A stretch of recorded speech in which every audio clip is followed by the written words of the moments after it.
আজ ভেবেছিলাম তোমার বাড়িতে একটু সেবা করব দাতা কর্ণ, আজ বুঝি আমার আশা পূর্ণ হবে না। হে মুনিবর, আপনি আজ্ঞা করুন, আমি কি দিয়ে আপনার সেবা দেব? অনেক দিনের আমার ইচ্ছে ছিল একটা ছোট্ট বালকের মাংস সেবা করব। তুমি পারবে একটা ছোট্ট বালককে কেটে তার মাংস টুকরো টুকরো করে রান্না করে আমায় দিতে? দাতা কর্ণ বলছে, দিতে পারি, তবে একটু ধৈর্য ধরে বসতে হবে। তা নয় বসবো, পেতে গেলে তো সহ্য করতে হবে। এতদিন যখন সহ্য করলাম, আর খানিক নয় বিলম্ব করছি। ছুটে গেলেন খেলার মাঠে, নিজের ছেলে বিষকেতু খেলছে। বিষকেতুকে কোলে নিয়েছে, বাবার চোখে জল। বিষকেতু বলছে, বাবা তুমি তো কোনোদিন এমন করে আমায় জড়িয়ে ধরে কোলে নাওনি, আজকে কেন আমাকে এমন করে কোলে নিলে বাবা? ওরে বিষকেতু, আমি যে একটা অতিথিকে কথা দিয়েছি, তোকে মেরে তোর মাংস নিয়ে অতিথির সেবা দেব। বাবা, আমার জীবন কত ধন্য হলো যে আমার সারা মাংসটা তুমি গোবিন্দ সেবায় দেবে। স্বামী স্ত্রী দুজনে মিলে ধারালো পটিতে বিষকেতুর মাথাটাকে আলাদা করে দিয়েছিল। ছটফট করছে ছেলেটা, রক্তে রাঙা হয়ে গেল মাটি। ছুটে চললেন, রান্না করে যেই সেবা দিতে গেল, অতিথি বলছে, আমি যে বালক ছাড়া খাই না গো, একটা বালক এনে দাও না আমায়। দাতা কর্ণ বলছে, আমাকে যা দিয়েছিল ঈশ্বর, আমি তো তা তোমাকে দিয়ে ফেলেছি। আমার বলতে তো আমি কিছু রাখিনি, আর আমি ছেলে কোথায় পাবো? তুমি ক্ষমা করো, তুমি ক্ষমা করো। ওই তো বালকগুলো খেলছে, যাও। কাঁদতে কাঁদতে ছেলের কথা মনে নিতে নিতে যখন ঠিক খেলার মাঠে পৌঁছে গেল, যেই ছেলেটাকে কেটেছিল বিষকেতুকে, সেই ছেলে খেলার মাঠে দুটি বাহু তুলে হরিনাম গাইছে। ছুটে গিয়ে জড়িয়ে ধরে বলছে, বাবা আমি না তোকে এক্ষুনি কেটেছিলাম। কোলে নিয়ে ছুটতে ছুটতে বাড়ি এসে যখন দেখে সেই মাংসর রান্না আর নেই, 56 ভোগ 36 ব্যঞ্জন, শঙ্খ চক্র গদা পদ্মধারী চতুর্ভুজ বাহু নারায়ণ অনন্ত সায়নে শয়ন করেছে। দাতা কর্ণ, আমি তোমার কাছে হেরে গেলাম। তোমার একনিষ্ঠ ভক্তি, তোমার একনিষ্ঠ দানে আমি হেরে গেলাম। ঠিক তেমনি আজকে অহল্যা নারীটির নাম, স্বামীর নাম বণিক, আর বণিকের কাছে হেরে গেলেন। আমি দেব আমার স্ত্রীকে সুসজ্জিত অবস্থায়, তুমি সেবা করো, এ দেহ তো আমার নয়। অহল্যা, আমি তোমাকে একটা কথা বলবো। অহল্যা, বলো বলো স্বামী। আমি না অতিথিকে কথা দিয়েছি যে আজকে আমার বাড়িতে তুমি সেবা করো, উনি সেবার বিনিময়ে তোমার দেহকে একটু ভোগ বিলাস করতে চাইছে। এ কি স্বামী, তুমি আমার স্বামী হয়ে? হ্যাঁ, আমি তোমার স্বামী। হরিশ্চন্দ্রর কথা যদি তার স্ত্রী অপরের বাড়িতে বন্ধক থাকতে পারে, তুমি পারো না? শিব ব্রহ্মা মহেশ্বরের কথায় যদি সতী অনুসূয়া উলঙ্গ হয়ে তাদের খেতে দিতে পারে, আরে তুমি পারো না স্বামীর কথা রাখতে?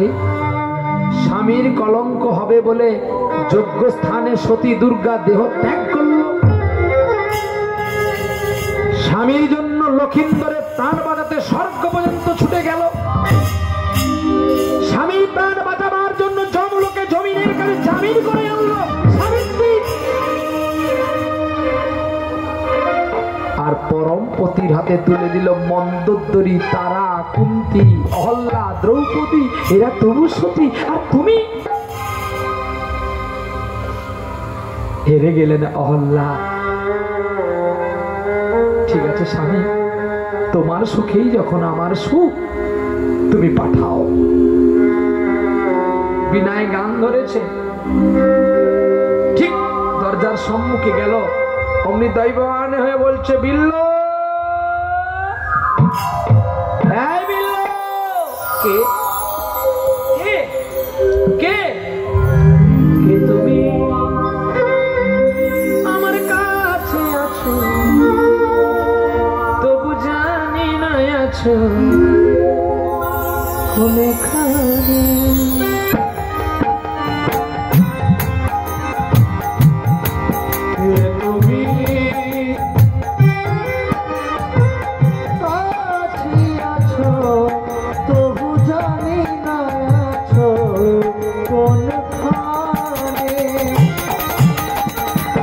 যে কথা বলো তাই শুনে যাই, যে কথা বলো তাই শুনে যাই, বুঝি না কবু তার মানে, বুঝি না কবু তার মানে। কে তুমি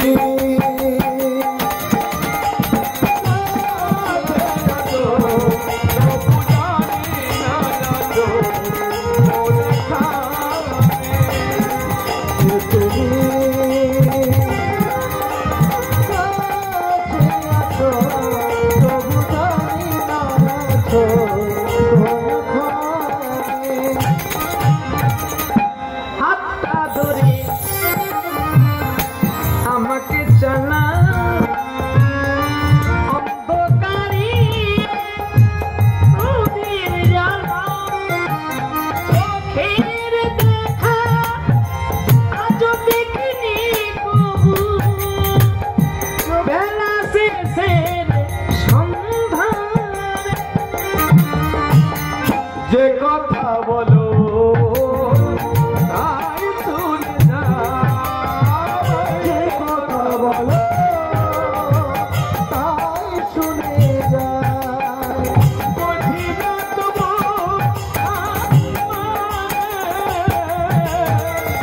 বুঝি না তবু মানে।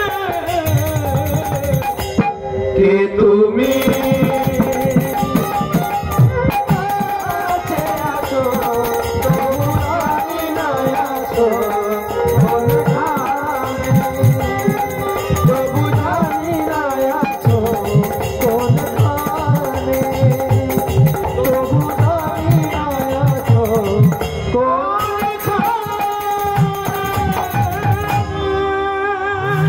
একদিকে কামিনী কাঞ্চন, একদিকে কৃষ্ণ প্রেম ধন, কোনটা নিবি এখনই বেছে নে।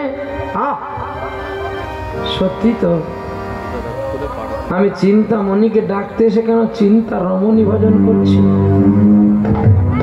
না না না, আমি ভুল করলাম। ছুটে গিয়ে ওই রমণীর দুটি চরণ জড়িয়ে বলছে, মা, মা গো, আমি ভক্তি যাবার চাষ করেছি হৃদয়ের, আমি ভক্তি যাবার চাষ করেছি হৃদয়ের উদানে, আমি ভক্তি যাবার চাষ করেছি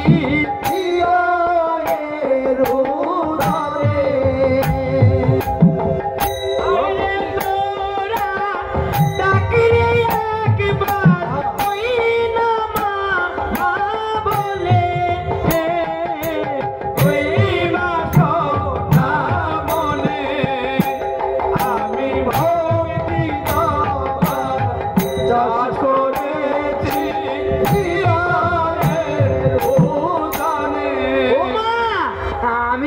আমি যে তোর কাছে এসেছিলাম সেই মন নিয়ে আসিনি রে, দে না, তোর ওই মাথার সোনার কাঁটা দুটো আমায় দিতে পারবি মা? কি আমার দেহের চেয়ে তোমার মাথার কাঁটা? মা আমায় ক্ষমা কর, আমি যে মন নিয়ে ছুটে এসেছিলি আজ আমার সেই মন নেই। দে না দুটো কাঁটা আমার দুই বন্ধুর হাতে দিয়ে, আজ চলো বৃন্দাবনে। বুঝতে পারলেন নারী অহল্যা, যেই দুটো কাঁটা দিলে বলছে বন্ধু আবার হবে তো দেখা, এ দেখাই শেষ দেখা নয় তো। আমি চাই যে পথে তুমি নিয়ে চলো আমায় ভুল পথে। চোখের মধ্যে আঘাত করলো, কি করলে তুমি, কি করলে তুমি ঠাকুর, কি করলে? শোনো শোনো মা, আমাকে একটা অন্ধের বন্ধু জ্যোষ্ঠী দিয়ে আমাকে আমার কৃষ্ণমূর্তিটা খুলে দে, আর আমাকে একটু দেখিয়ে দে না আমার বৃন্দাবনের পথটা। চলছে গো গোঠে রাখালে বলে কোথায় বৃন্দাবন, রাখালে রাজা গোপাল খেলে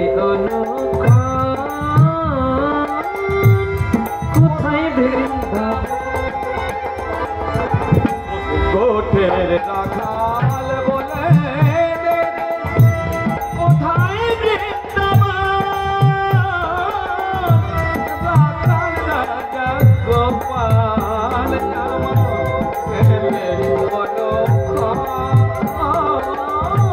কোথায় বৃন্দাবন।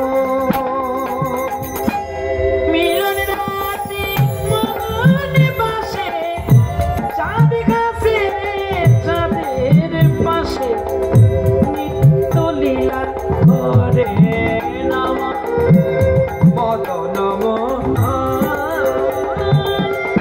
কোথায় বৃন্দাবন রাখাল বলে কোথায় বৃন্দাবন, রাখাল রাজা গোপাল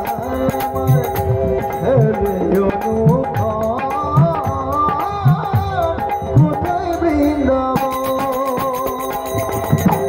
কৃষ্ণ নামের ঢেউ ওঠে রে, শুনি যমুনা, শুনি যমুনা। আজও জাগার কদম তলে বাঁশি শোনা যায় গো, বাঁশি শোনা যায়। আজও জাগার কদমের তলে ধেনু বাজে গো সকালে, আজও যাহা তোমার জানে বাঁশি বাজায় সাজ সকালে। পথের ধুলায় আছে আমার পথের ধুলায় ছড়িয়ে পড়ে যেন শ্রী গোপী চন্দন।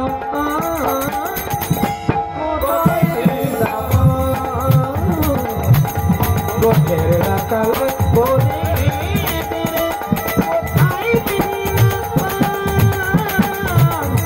রাখাল রাজা গোপাল ছেলে অনুক্ষা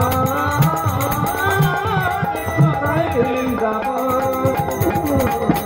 গোঠের রাখাল বলে গোঠের রাখাল বলে গোঠের রাখাল বলে কোথায় বৃন্দাবন।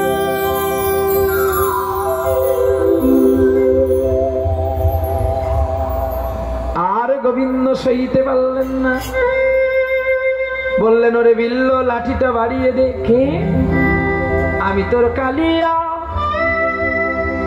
বিল্ল বলছে তুমি কি আমার সেই কালিয়া, তুমি কি আমার সেই কালিয়া। বলছে না রে না, আমি রাখাল কালিয়া, আমি রাখাল কালিয়া। তুই মনে মনে বাসনা করেছিলিস বৃন্দাবনে যাবি,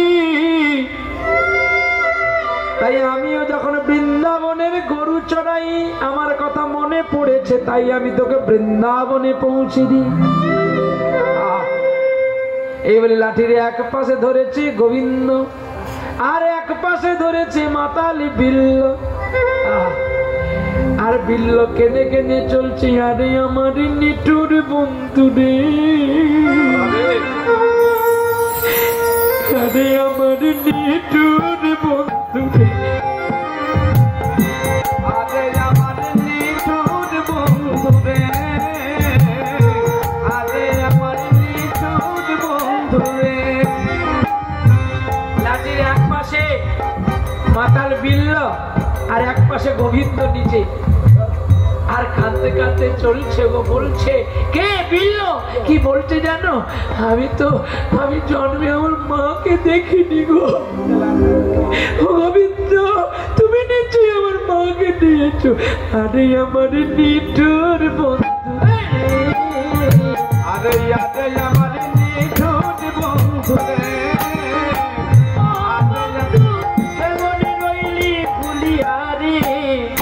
আরে আমার নিঠুর বন্ধু রে, আরে আমার নিঠুর বন্ধু রে।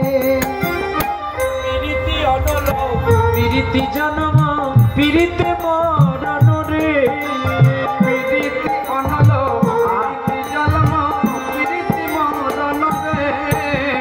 ও বন্ধু আর কত কাল কাঁদাবি রে, আরে আমার নিঠুর বন্ধু রে, আরে আমার নিঠুর বন্ধু রে, আরে আমার নিঠুর বন্ধু রে। এই দেখ, এইটা ব্রহ্মকুণ্ডের ঘাট, এখানে বসে বসে জপ কর। 12টা বছর একে একে করে কাটিয়ে ফেললেন মাতাল বিল্ল। একদিন মনে ভেবেছে একটু দধি যদি পেতাম, একটু ক্ষীর যদি পেতাম, আমার গোপীনাথকে খাওয়াতাম। অন্তরে জামি রাধা মাধব, অন্তরে জানিয়া, আরে অন্তরে জানি রাধা মাধব, অন্তরে জানিলা, ক্ষীরের ভাণ্ড মাথায় করি ভক্তের দিকে গিয়া, আর ভক্তের ভাণ্ড মাথায় লইয়ে ভক্তের কাছে গেলাম। ওরে ধরো বিল্ল ধরো বলে, ধরো বিল্ল ধরো বলে, ধরো বিল্ল ধরো বলে, ধরো বিল্ল ধরো বলে। কে কে তুমি কে গো? আমি তোমার সেই কালিয়া, ধরো বিল্ল ধরো বলে, আরে আমি তোমার সেই কালিয়া, ধরো বিল্ল ধরো বলে। আমি তোমার কালিয়াকে চিনি না, আরে আমি যে তোমার লাঠি ধরে পার করেছিলাম। ও তুমি, বাবা বাবা, খুব ভালো, তুমি খুব ভালো গো। জানো আমি কি ধরবো, ওই তুমি মনে মনে করলে যদি একটু ক্ষীর মাখন পেতাম, আমার মাকে গিয়ে আমি বললাম, জানো মা, একটা অসহায় ছেলে, তার কেউ নেই, সে অন্ধ, আমি না তাকে বৃন্দাবনে পৌঁছে দিয়েছি, ওই এখনই মনে মনে ভাবছে আর কাঁদছে। আমি মনে মনে ভাবছি, কিন্তু আমি মুখে তো বলিনি। তবে তুমি জানলে কি করে যে আমি ক্ষীর মাখন চেয়েছি? বুঝেছি কালিয়া, তুমি যে সত্যি চতুর। আমি এই জানলাম। তবে মাখনের ভাঁড় ধরার ছল করে আমি তোমায় একটু জড়িয়ে ধরবো। ভক্তের বাসনা কতদিন অটুট, সেটা গোবিন্দ বুঝতে পারলেন না। যেই গোবিন্দ দধির ভাণ্ড, ক্ষীরের ভাণ্ড দিতে গেল, অমনি বিল্ল জড়িয়ে ধরে বলছে,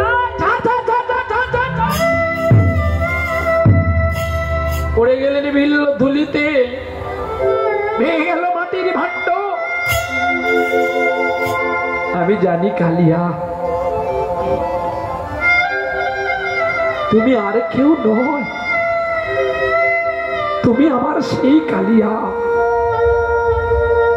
হস্ত নিক্ষেপে জাতেষু বলতে কৃষ্ণ কিমদ্ভুত হৃদয়া নির্যাতেষু তাম্ভাব পুরুষং গণয়ামিতে। হরে গোপীনাথ, তুমি আমার হাত থেকে পালিয়ে গেলে, যদি আমার প্রাণ থেকে চলে যেতে আমি তোমাকে পুরুষ বলে মনে করতাম। তবে তুমি যখন আমায় কৃপা করলে না, আমি মদ খেয়েছি, পতিতালয়ে গেছি, তাই তুমি আমাকে ঘৃণা করে ফেলে দিলে। আমি আর এই দেহ রাখবো না, ঝাঁপ দেবো যমুনার জলে। এই বলে বিল্ল যখন যমুনার জলে ঝাঁপ দিতে গেল, প্রাণ গোবিন্দ সইতে না পেরে বিল্লে কোলে নিয়েছিল।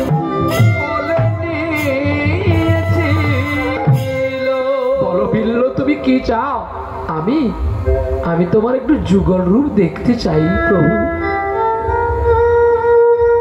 বেশ, তাই হবে। প্রভু আমার যখন নয়নের মধ্যে নিজ হস্ত বুলিয়ে দিলেন, বিল্ল পুনর নয়ন ফিরে পেল, দেখতে পেল রাধা গোবিন্দ যুগলে দাঁড়িয়ে আছে। আর পেছন দিকে তাকিয়ে দেখে কে গো? সেই চিন্তামণি দাঁড়িয়ে আছে। দূর হয়ে যাও, আমার কাছ থেকে তুমি দূর হয়ে যাও। গোবিন্দ বলছে, বিল্ল, আরে আজকে চিন্তামণি যে তোমাকে আঘাত না দিয়ে তাড়িয়ে দিত, বলো তুমি কি আমাকে পেতে? তোমার বাকিটা জীবন সেখানেই নরক কুণ্ডে কেটে যেত। নরকের পথিক হয়ে যে তোমাকে সাধু বানিয়ে দিল, আজ তোমাকে গোবিন্দ দর্শন করিয়ে দিল, আর তাকে তুমি বলছো চলে যেতে।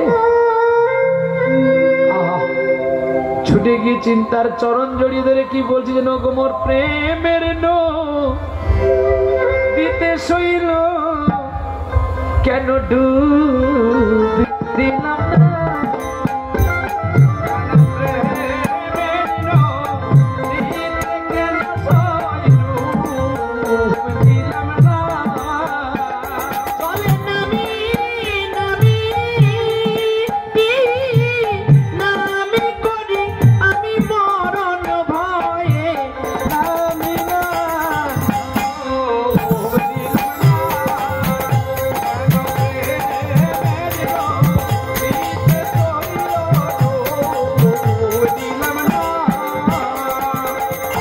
জলে পদ্ম স্থলে পদ্ম, পদ্মে কত মধু আছে গো।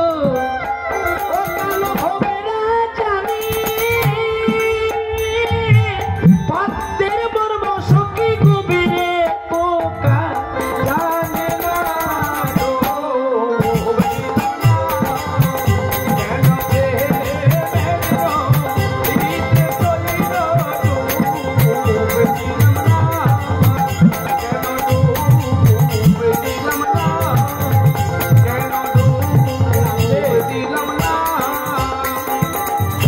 চণ্ডী দাসার রজকিনী এরাই প্রেমের মহাজনী গো। এরাই একই মরণে দুই জন্মরে সখী এমন মরে,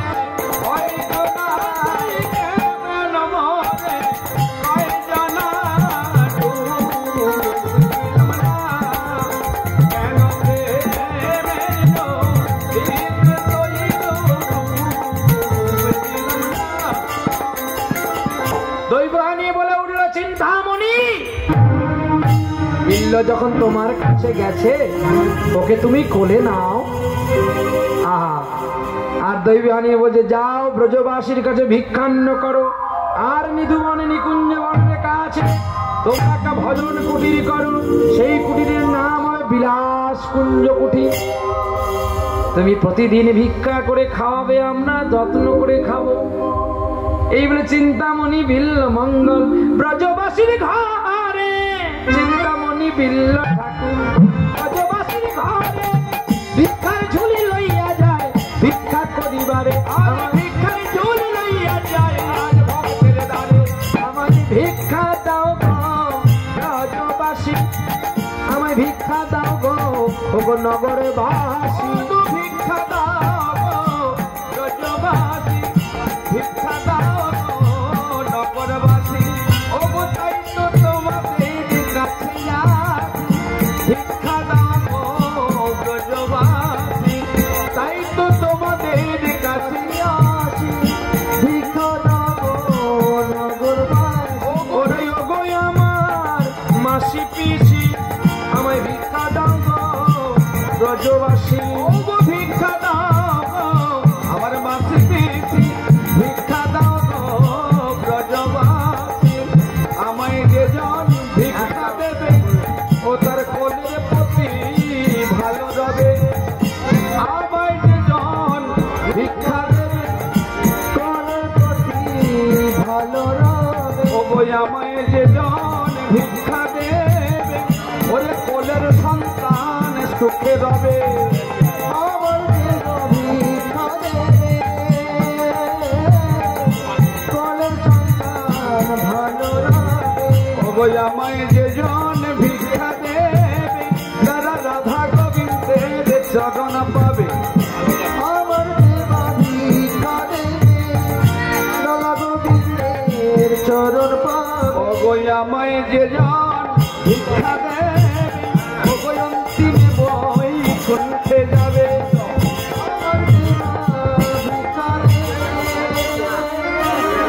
ওরে অন্তিমে বই কুণ্ঠে যাবে। ওগো ভিক্ষা দাও গো ব্রজবাসী, ভিক্ষা দাও গো ব্রজবাসী, ভিক্ষা দাও গো ব্রজবাসী, ভিক্ষা দাও গো ব্রজবাসী। আমার রাধা গোবিন্দের সেবক তোরা ভিক্ষা